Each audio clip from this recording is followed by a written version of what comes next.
Hi guys, we're just gonna wait until Judi hops on so I can invite her to join the live with us.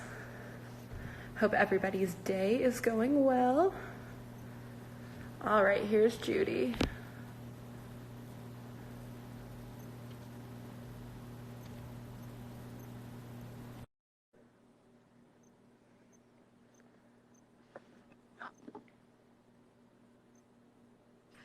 Hi. Hi, how are you? How are ya? Let me adjust my camera. I know. There we go. How you doing? Good, good. How's quarantine treating you? Oh my gosh, quarantine.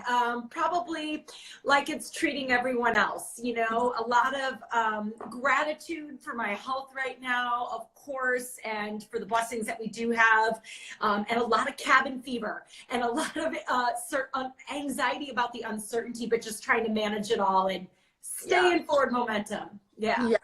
How about you? I would say the same. I mean, it's good to kind of take a step back and really work on a lot of things I didn't have time for because I was doing so many things. So it's been good in that regard, but totally agree with you there. The uncertainty is kind of causing a little bit of anxiety, but just trying to deal with it day by day. And I have made a promise to only listen to 30 minutes of the news every day because it's all just very negative right now. And just, you know, trying to stay active and, you know, work out, get outside and go on walks and just trying to get a lot of things done within this time too. Yeah, and that's the best you can do. And, you know, there's a lot of science and research around this idea that when you move your body, you change your mind. And when you change your mind, you change your life. And so I love that you're moving your body. I love that you're trying to stay active because I think that is just a powerful tool and a really important piece of medicine we can all be taking right now. Yeah. So I'm cheering you on, girl. And it's good to be back with you. Oh, so good. Yeah, I was looking forward to this all day. So for those of you who logged on, Judi and I actually did an Instagram live a few weeks ago, but Instagram for some reason was having a lot of trouble that day and would not let me save it. And Judi couldn't save it from her side either, I don't think. And so we decided, you know, why not? We have time. We're just going to do one over and so that we can post it to the social sites and use that content a little bit more to help you guys out. So for those of you who don't know me, my name is Kesley. I am the Corporate Communications and Business Development Manager at Greenleaf. And so I host all of these author Q&As as well as our Ask a Publishing Professional. So Judi was actually our first guest that we had on Ask an Author. And so this segment is to get insights from an author, you know, what they thought about the writing process, you know, what they thought about the publishing process, answer any specific questions that you guys have, because one of the main questions I get talking to authors for the first time or aspiring authors in my position is, you know, can I talk to an author who has done this through Greenleaf, which is the publishing house that I work at? And, you know, we completely respect our author privacy. And so we don't directly link people to our authors, but we do something like this so that, you know, people can ask questions and our authors can directly answer them during this Instagram live session. So we have 10 questions I'm going to ask Judi during this live session. And then we're going to be posting this on Facebook, on LinkedIn, and on Twitter for you guys to check out if you weren't able to tune in. So Judi, are you ready? I'm ready, girl. Rapid fire, 10 questions. Let's go. Okay, awesome. Okay, so for you, those who don't know, Judi is the author of Fear's My Homeboy, and she published her book with Greenleaf Book Group, which is the publishing house I work at. And she I have a copy right here. There you go. She's just an incredible author. Just has so much energy and so much expertise and so much insight that she is one of the perfect people to have on this live channel because she is just amazing at what she does, and you guys can really learn a lot from her. So let's go into the first question. Ooh, when and why did you decide to write Fear's My Homeboy? When and why did I decide to write Fear's My Homeboy? So when I wrote it in the spring and summer of 2018. So I signed my contract with Greenleaf in like February, early March. And then we went to the lab and I started really writing and creating with your team and the developmental editors I worked with and et cetera. And it came out. So I started the process in spring, summer, had to have the manuscript submitted in the fall of 2018. And the book came out. So just to give you guys a time frame, the book came out May 28th of 2019. So the book hasn't even been out a year yet. But just to give you a little bit of perspective from signing contract to preparing the manuscript and submitting everything, that was from spring, summer 2018 to, so about a year of development and preparation and writing and revising and writing and revising. And why I wrote it, I think that's the second part, right? Mm-hmm. Yeah. So the second part of that question, why I wrote it, I work primarily as a keynote speaker, and I'm not speaking a lot right now. That's changed for a minute. So I obviously have products and different resources for people who make up my community. But primarily I work as a keynote speaker, and I was doing that, and I didn't have a book, and I just knew that to really up my street cred as a speaker, a book was going to be a powerful tool to really help you know, just up the street cred and get my intellectual property a little bit more out into the world. And then reach would be the second part of that. The reason I wrote it is I wanted to reach more people outside of my audiences globally, internationally, and certainly around the globe. And so partnering with Greenleaf and getting airports and selling into Barnes and Noble and all of that has just really been able to, it's really been an incredible tool to help me expand my reach. So I wrote it for street cred, and also because I work as a keynote speaker, and I really knew that it was going to up my game a little bit. Yeah, and that's something that we see so frequently with the authors who come in. A lot of the speakers are saying, you know, will this help me in my speaking business, book more speaking gigs? And I said, absolutely. You know, a lot of the authors that we work with are doing some sort of speaking, keynote speaking, international speaking, and the book just has so much further of a reach. It's such an artifact that resonates a lot differently than online content does. And it's something that, you know, has actionable advice from your key takeaways of your keynote that people can go home and still continue to learn from. And especially when done well, the book captures the speaker's voice so incredibly well. And that's something I think Fear, my homeboy, does so well with your brand and your voice.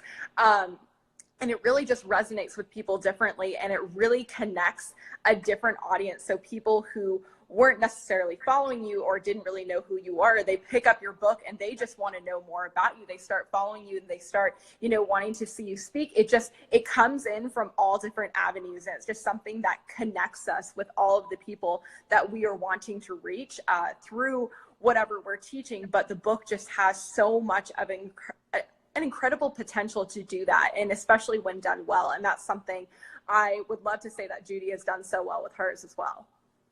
Yeah, and I love that you touched on it, Kesley, because your book and your products, but really your book extends the shelf life of your keynote. And what's happening for me is now the book is going on to build a life of its own. It's becoming workbooks, and it'll become a course, and it'll be online trainings and digital tools people can use. And I think that's just, and you know, as we think about book 2 and the evolution of the brand, I just think it's a great way. So someone has seen me on a stage. If we've got anyone who wants to speak or is speaking, do it now. I think the only regret I have is that I didn't do this sooner, right?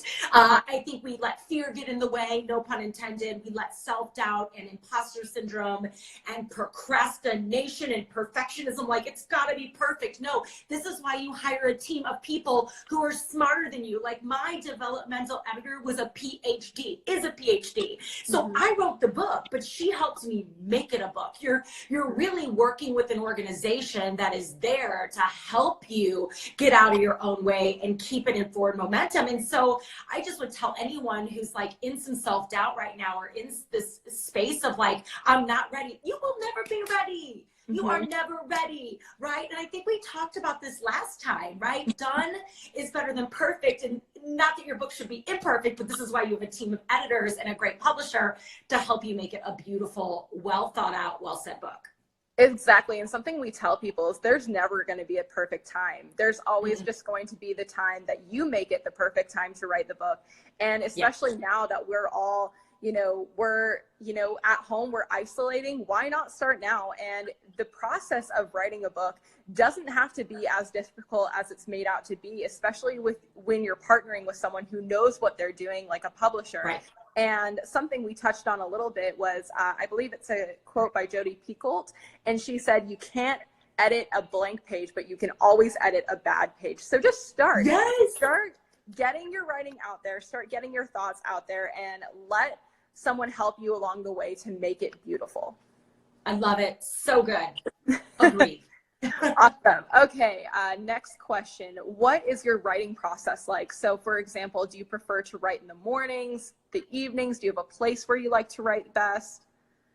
Yeah. So for me, mornings are when I'm the most high vibe. That's when I feel the most creative, really between like 7 and 10, 7 and 11. Those are kind of my writing times. So that's when I write. That's when I create. I create before I get into my email. I create before I get into my Instagram. I create before I go take care of the rest of the world. And I really sit down and do my work first, especially if I'm on deadline. But I work as a creator. I create for a living. I mean, my business is intellectual property, so I'm creating something every day, and so are you. Even if you're making a cake or cooking something new, I mean, that's a creation. You're figuring out how to entertain your kids on quarantine. That is creation. You are a creator. I think we have to like remove ourselves from like the chains of like, oh, I have to be an author and work alone in a cabin in the woods to like really be a creator. No, I mean, some of the things you're doing every single day are you using your imagination and being creative, most certainly, and specifically if you have kids. So I think for me, I just got my most important creative work done first. And I would write in my office. I mean, I travel, so not anymore, but if I'm traveling, planes, I wrote a lot on planes. In airplane mode, you can't be on the phone, so I really used my plane time. And when I was writing Fears, my homeboy, actually our house was under construction, so I went to the library a lot. But mornings were my writing times. Most of the time, if I was at home in my pajamas, light a candle, pour a good cup of coffee or a cup of tea, and I always put on some music. So one of my triggers that steals my focus is noise or disruption in the house or a phone going off. So I remove all the distractions from my office, like get my phone out of the office, turn everything, all the alerts off, and I use a Spotify station. It's the concentration station. It's for concentration and focus on Spotify, and it's literally now every time I come in to write, it's like now it's a trigger. It's like a habit. I have to have candle lit.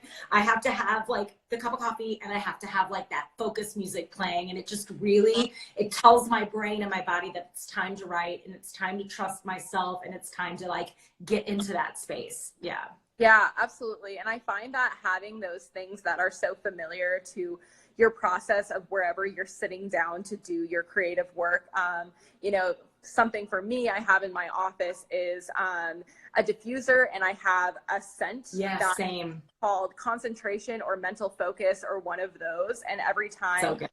That starts going, I know it's time to knuckle down and focus. And I'm like you, more of my creative process is definitely in the mornings. When I first come into work, I get all my high ticket items done before noon. And then the afternoons, this is actually a little advice I took from your book. The afternoons are more of my housekeeping, like my emails and all of tactics. That. Right. Excel spreadsheets and all of that good stuff. But awesome advice. I love that. Okay, so question number 3. What was the hardest thing about the publishing process? I think most certainly for me, it was just learning the publishing jargon and the industry, and really starting to understand the ins and outs, from warehousing to distribution to buying into airports to book placements to access and reach and marketing, and how that should really look when you think about putting a book out into the world. And collaborations and cross promotions, and just I talk to a lot of authors, and I think so many people get in their own way, and they have so many questions about the publishing industry, but you don't know until you do it, right? Mm-hmm. And you work with a partner that's going to help you along the way, but you won't understand the book business or the publishing industry until you get your first book out into the world. And so I think for me, the the part of the process that probably caused me the most anxiety was just my lack of knowledge, and not knowing what I didn't know. Yet moving through the process, I started to feel more empowered because now I have a little bit of a better handle on what the publishing industry is a little bit about and how it all works. And, you know, as I think about, you know, moving forward and creating more products, you just have a little bit more of a deeper knowledge base. So yeah, I think the toughest part is just not knowing. And then you learn the industry and things feel a little bit more comfortable. Yeah, and that's something to emphasize as well, is you don't have to do it alone. You have people to help you. And especially when you're seeking out a publishing option, we like to say at Greenleaf, there's a publishing option for every author. Yes. And just make sure to do your research, make sure to, you know, ask a lot of questions, but, you know, make sure that you are partnering and not just working for someone, partnering with someone who understands your voice, understands your brand, understands your goals, and is working with you to accomplish all those things instead of just cares about a number. So, you know, this is something that, especially if you're a first-time author, you're only going to have one first book. You know, and you want your first time especially to be as easy and seamless as possible. So partnering with someone who really knows the industry and knows the industry well, but still allows you to have your voice and, you know, make the important decisions that you want to make throughout the process, I think is imperative for, you know, every author who's starting out, who has a lot of questions about the industry, who isn't really sure what direction they want to go in. It's really doing your research and partnering with someone that fits. You know, it's the same thing, you know, as anything else. You're going to find the fit, and the fit is just going to feel right. It's going to feel right when you find that, you know, that publishing option that is working best for your brand, and you'll just know once you find it. Yep. Agreed. Yeah. Yay. Okay, great. Question number 4. What was the best part of the publishing process? I think, well, there's kind of 2 for me. So the first one would be, I really loved working with my developmental editor. I loved learning the process of writing. I loved learning the ins and outs and how, you know, just how you tie all the sections together and how the chapters, you know, one section tees up the next and one chapter tees up the next, and how you really want to speak from a perspective of you, less I's, more U's, and just all of these like intricacies into the world of writing. I really believe going through that process has made me a better writer and a better content creator and a better storyteller on stage. I just think about things so differently. Like specifically, one of the things like April did with me, my developmental editor at the beginning, was, so I gave her like chapter 1, right? You know, you're learning. So you have to get your first chapter out there and it comes back with highlights. When you're in developmental edits, there's always a lot of highlights because their job is to make it like structured into a book. And I remember she took like a whole paragraph and she just said, look at all these I's, I this, I this, I this. Because, you know, you're telling your story and you think, well, that's what I need to do. But really the shift and the power happens when we start to empower our reader. So you share your story from the lens of, here's how this may work for you. When you go to your boss or when you're giving a presentation, that subtle shift, watching the I's versus the U's, really took it from me to service, help, teach. And now every time I'm like creating content on social media or doing something for my newsletter or writing a new keynote or telling a story, I'm remembering, you know, watch the I's and really think about, you know, so that for me was a fun process, like being a student and just learning that process. And then without a doubt, the other thing that was really amazing, the best part was like getting the book for the first time in your hands, like the hardcover, not the ARC, the advanced reader copy, but like the book, and just sort of seeing it in your hands and having it go from post-it notes on your wall to like a freaking published book is an experience that, I mean, I will go to the grave with. And it was awesome. And then equal to that was recording the audiobook. I recorded that myself, and that was like such a like bucket list moment and so cool. And the Audible's been really, really fun to be putting out into the world. So those are my favorites. Yeah, absolutely. And I do have to agree on, especially for being a Greenleaf employee, love when authors send in their unboxing videos when they're looking at their book for the first time. That actually started something on social where we should be posting those. So I've been asking all of our authors to record them. So fun. Opening up their box of books for the first time, because their reactions are just absolutely priceless, especially coming from a publishing standpoint where we've seen, this book come in from manuscript to go to full published book. It's amazing for us. So it has to be 10 times more amazing for you guys. So awesome. Yeah. Awesome. Okay. So question number 5, is there anything within the process that you would do differently for your next book? I think I would just say, really understanding, amplify early. It's all about marketing and positioning, and you are responsible for a lot of that. Well, your publisher has so many tools and resources and ways to point you in the right direction. Build a community. Pull people into the book writing process. Start early, because it's your community that will latch onto your book and the idea and then spread it and amplify it. And so you can't start that process soon enough. So knowing what I know now, it's continuing to if I were to do things differently, I would have built a community even earlier. Although it's interesting, because I think my community came out of the Fear Boss community, really came out of the big ideas in the book. But they were already there, right? And they were already listening to my keynotes. I was speaking for years before my book came out, 3 years full time.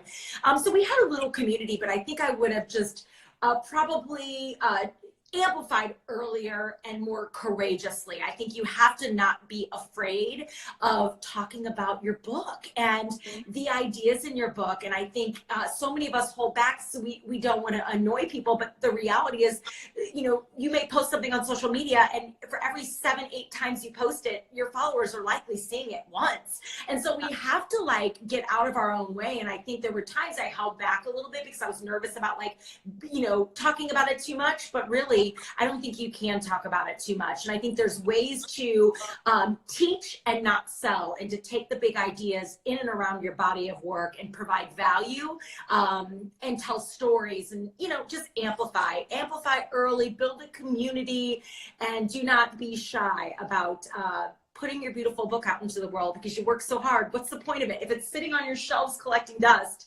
You know what I mean? Why did you spend 2 years writing it? So yeah, absolutely. And something we always say when authors say, when's the best time to start marketing your book? Before you even write the manuscript. Yes, for sure. Before that process even starts, because marketing is so important to the book publishing process. And building your community and launching the book, that is what's really gonna throw gasoline on the fire and help ignite that so much more.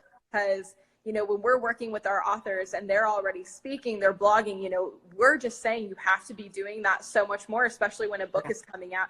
And it's not so much self-promotion, it's education and learning kind of the difference between marketing in educating your audience and building that community versus overly promotional selling. There is a difference, but the people who do it well, they do see such a huge magnitude of potential reach and for their audience building before the book even comes out. And that's something, Judi, you did very well.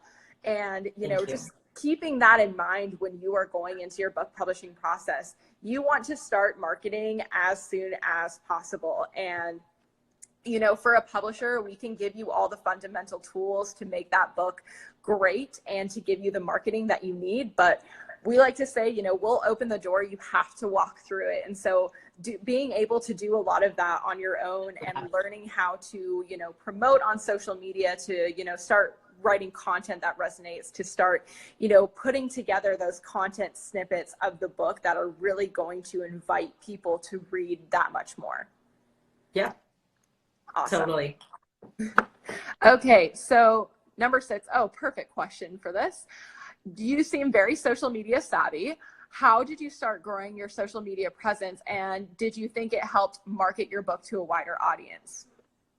Yes and yes. So, it goes back to what we just spoke about, this idea of how I did it is I amplified early and often. And I really worked to build a community. So it wasn't about just like, here's me and here's my ideas, but this is about the Fear Boss. That's what we call our community, the Fear Boss community. So, I amplified early and often. I took them along for the journey, along for the ride. Like they were there when I hit send on the manuscript, to my editor. They were there when I signed the contract. They were there, all the things that were going on from beginning to end. So people, by the time the book came out, people really felt like they were a part of it. And it just went from there. And this group of people were the first in line to buy it on pre-sale and share it with their friends and give it to everybody for Christmas. And, so I think amplify early, amplify often, build community around your ideas, bring people along on the journey.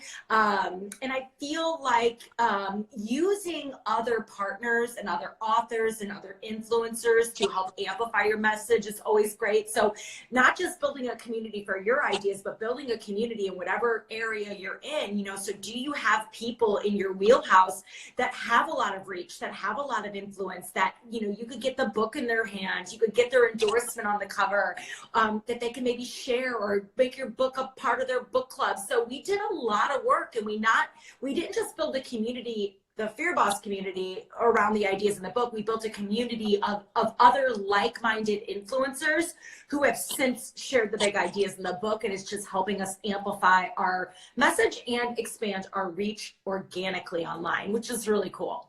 Yeah. And that's something, like I said, you've done so incredibly well, especially with your Fear Boss community. Because I think when, we started working together, you already had a very strong social media following, but now it's huge, and you've done it so well, and you've done it so consistently that sticking to your brand, sticking to your voice, and really catering to what your audience is asking for, and really involving them. And something that can be tricky to do on social media is finding content and your voice that resonates with others and engages others. And that's something I think you do very, very well, especially in the whole book production process. You were sharing the cover, asking people what they thought, and they felt like, they were a part of the whole process with you. And it gives something, it gives everybody something to look forward to as well. For sure. Okay. Question number 7. Are you thinking of doing a second book? Yes and yes. It's just a matter of when, but the idea's already in my head. I just have to think through some of the high level stuff. But it's funny, I was sketching about that today in my notebook here. I've got the outline for the big idea right here, and so I'm pretty excited about it. So yes, book number 2 is in process, and I just gotta get it out of my head and at least get the outline going so that I can feel confident pitching it. Yeah, there you and go. coming back and say, hey, are we ready to do this? Yeah. What better time than now? I know, right? I agree. I know. And it's something that, obviously all of us are kind of dealing with right now. And there's so much uncertainty, but also kind of seeing the silver lining and seeing the upside of every situation. What is something that you have been putting off? Is it learning a new language? Is it finally starting to write the outline of your book? Is it finally even sitting down to create the idea? Now you have the time, and honestly, time is a gift, so use it wisely. Yeah. Okay, so question number 8, who is someone that you admire most and why? Oh my gosh, there's so many people. I have so many. I write about this in my book, like heroes, mentors, and coaches. I have so many heroes on the shelves of back here. You can see I have 2 shelves of just books everywhere. So many heroes, but I think someone who has kind of been one of the first influential virtual mentors of mine. I act like I know this person. I've never met her, but someday I will. I'll sit on her couch. Do you know who Marie Forleo is? Yes. Love her. So I took her B school in 2011. This is when I was still working full time, just trying to figure out how to build a business. And I've watched her over the years, and I think why I love Marie so much, and she's the first one that comes to mind, it goes back to exactly what you were talking about. She's the one who really empowered me to feel brave enough to be who I am and to pump myself, to infuse who I am, my love of all the quirky things that make me me, into everything I create and do. And I think that is what has set my brand on fire, my message on fire, and my ability to connect with people, it makes it feel a lot more authentic because I'm not faking it. Like what you see on the Instagram live is what you're going to see on my Instagram, which is what you're going to see when you meet me in person, which is what you're going to see on a keynote stage. And I think she really just, in her work and her authenticity, really has inspired me to just be who I am and not apologize for it. And I think so many of us worry about that. And I think the second you really like let down your guard and write the way you want to write and tell the stories you want to tell and use the research you want to use and listen to the music you want to listen to and wear what you want to wear, you will set your life and your soul and the work you create on fire. You're going to start to attract clients and people who are more like you.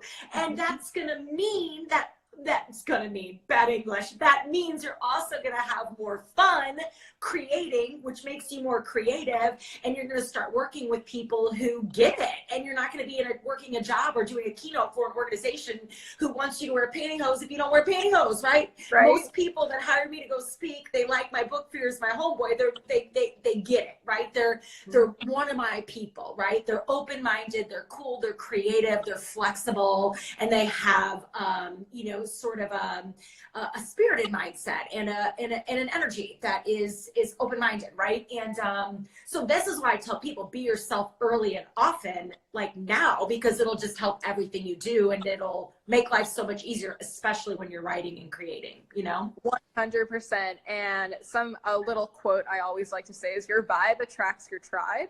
I love that. Agreed. So true. So true. Actually, something that I was speaking about to a coworker was, we were talking about books, obviously, and I was deciding on which book to read next. And one of my coworkers was like, you have such a similar energy to Judi Holler. You should read her book. And I was like, I would love to. And so I read it, and then I messaged Judi, and I was like, oh my gosh, loved the book, loved everything about you. I feel like we are so similar. And then here we are, 2 Instagrams live later. We have nice little email threads going. It's awesome. It's great. I am cheering you on, no doubt about it. Okay, so a question for you. I know you've got 2 left, and they're not too long of questions. They're easy questions. So what are you reading right now? This is one of my favorite networking questions. I think I talk about conversation sparkers in my book. Like, we go to these networking events and we're like, oh, so what do you do? Where are you from? And all this boring stuff. And then we wonder why people don't remember us. So I always love to have like a couple of conversation sparkers. Like, I love to ask people, what was the highlight of your day? That's a fun one. Are you working on anything exciting lately? That's a fun one. But then my third favorite, and sometimes it's my first favorite, it depends on who I'm talking to, is what are you reading? Because I think you can not only learn something about someone, but you also get to build your book list. So what are you reading right now, personal development wise? Are you reading any personal development?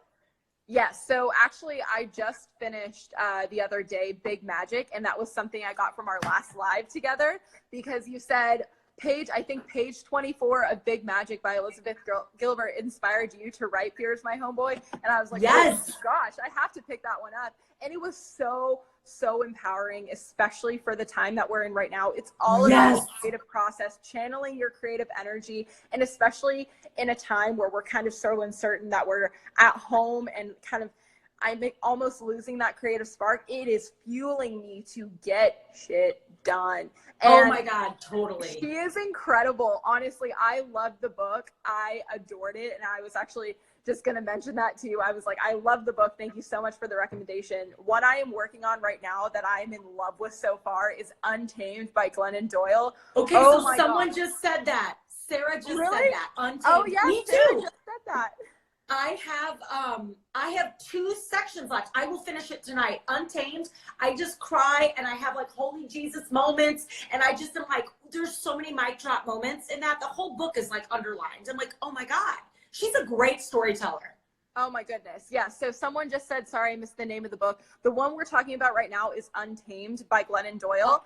And the one I just finished is Big Magic by Elizabeth Gilbert. But holy crap, Untamed. I have highlighted this book so much. There was something in there. There was a quote in there that she wrote about, because I have always been very sensitive, and that's something that I get from my mom, and it's something that we've been brought up in a society to look at sensitivity as a weakness, when in a lot of leading psychologists say it makes for the most incredible leaders because they have compassion, they have, you know, empathy and all that. And she wrote a paragraph, I believe it's in the beginning of the book, that says, you know, the opposite of sensitivity isn't bravery, it's insensitivity, and that's no badge of honor. And I was just like, louder for the people in the back. It's so good. I love that. That is a quote of all quotes. It's a great book. So I love that you're reading that in Big Magic. And I think that was your next question. So we might as well go there. Like, what are my favorite books of all time? Like, I think if we're in the personal development space, for sure, nonfiction, like if we're going fiction, just play fiction, because I love reading fiction at night. I have some anxiety, so it gets my mind off the world, and I just go play. I get somewhere else, and I do a little personal development too. I try to read at minimum 10 pages a day. Usually I read way more than that, but fiction, The Nightingale by Kristen Hanna is like one of my all-time favorite books. I love everything she touches. And then nonfiction, Big Magic, without a doubt. You Are a Badass by Jen Sincero. Really inspired. Fear is My Homeboy. There's a whole story there, but just the way her book flowed and the way it read really inspired the way I created Fear is My Homeboy. And then, of course, War of Art, The War of Art by Stephen Pressfield. It really is one of those books that changed my entire perspective on fear. He talks about fear as the resistance. So I think for anybody that's on the broadcast right now, Sarah, it sounds like you're one of our people. You guys are my people. I love it. You have to follow. You're a fear boss already. You have to go find me on the Instagram, Sarah. But if you could read 3 books right now to literally navigate this really crazy time, you could certainly read Fear is My Homeboy. You could read Big Magic and War of Art. I think Untamed is a great one too. But if we're really specifically talking about navigating fear in these really uncertain times, I mean, there's your trifecta of courage. And I think for any artist, any writer, any creator, you know, War of Art is a must read. So is Big Magic. Yeah, and honestly, something that, Judi, we're just honestly kindred spirits, because my favorite fiction books are is The Nightingale by Kristen Hanna, and all of the books that she's wrote, I've practiced all of them. I'm going through them all. Oh my gosh, what is the one about Alaska? I'm blanking on the name, but I finished that one in the summer, and I think I read it in like 4 hours. It was just so good. Kristen Hanna is amazing. Actually, at the Greenleaf office, we have little laminated signs with our names of our 2 favorite books, and my all-time favorite books are The Nightingale and The Alchemist. And Alchemist is great. Yeah, it's just incredible. And also, this is not sponsored. Fear is My Homeboy is definitely one of my favorite nonfiction titles. Thank you. I wrote to Judi as soon as I finished it. I was like, this has topped one of my nonfiction lists. I loved it so much. It resonated so well with me because you really spoke in a way, because so many times, so many business books have too much fluff, or they're trying to explain things that just, it's in a way that doesn't necessarily resonate with someone. Yeah. And it just, everything you were saying was speaking to me at that exact time in my life. And I marked up my entire book. I think I've gifted it to like 11 people now at this point, and I'm just like, what an honor, read this book. And that's why I love you know, talking about these titles with you, because all of, you know, we have the same taste in books, but definitely gonna add a few of those to my list as well. I love it.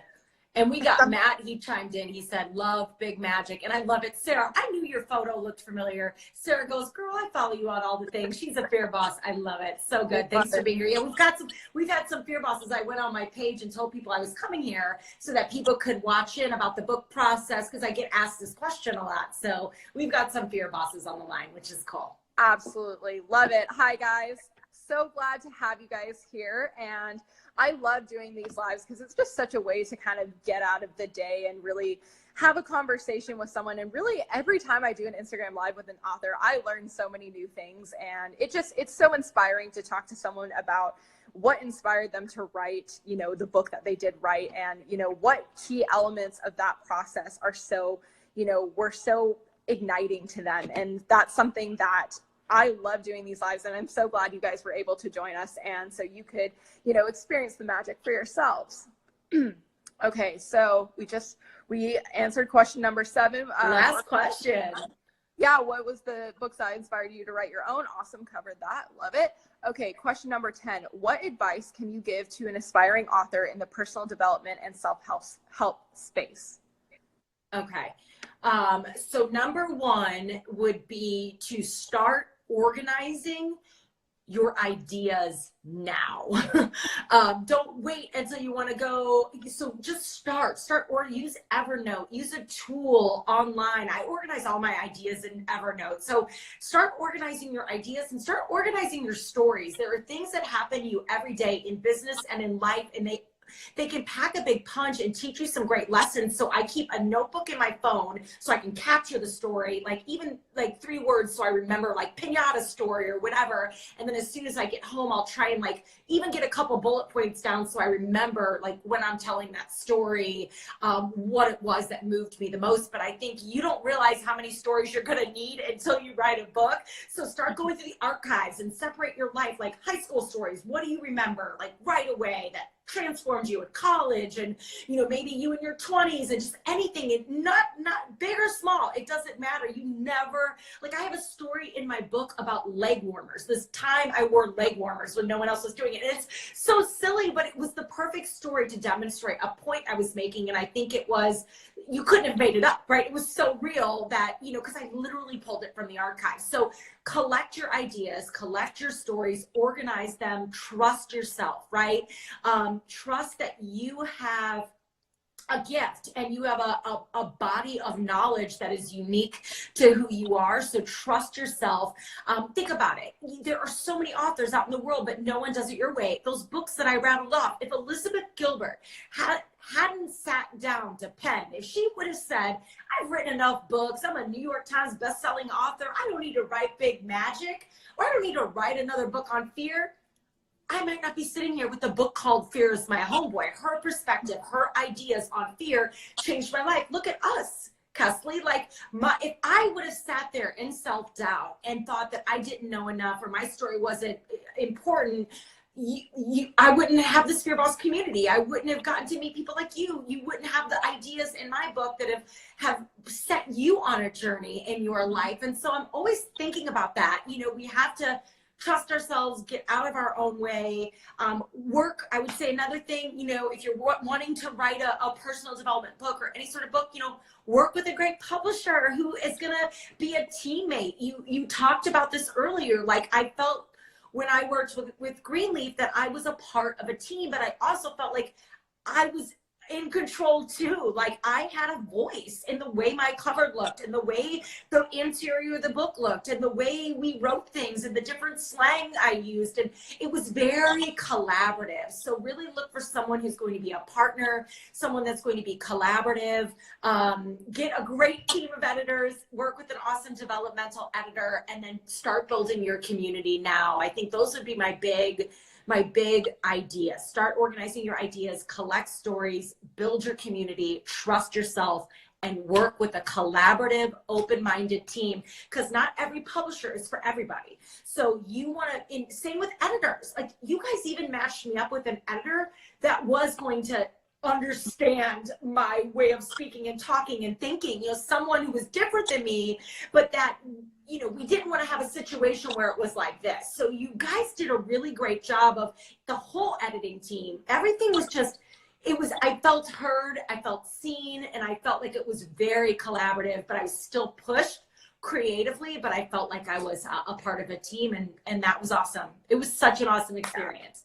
That makes me so happy to hear. And something we love doing is doing a little matchmaking service and matching up one of our editors to the author. It's so interesting to see, because whoever they work with. And I think something to note when you're thinking about writing a book, don't start thinking about the day-to-day logistics of, will this sell, or, XYZ, the things that might be holding you back. Do I have enough experience to write about this? If you can change a single person's life with something that you have to say, that's reason enough to just get started.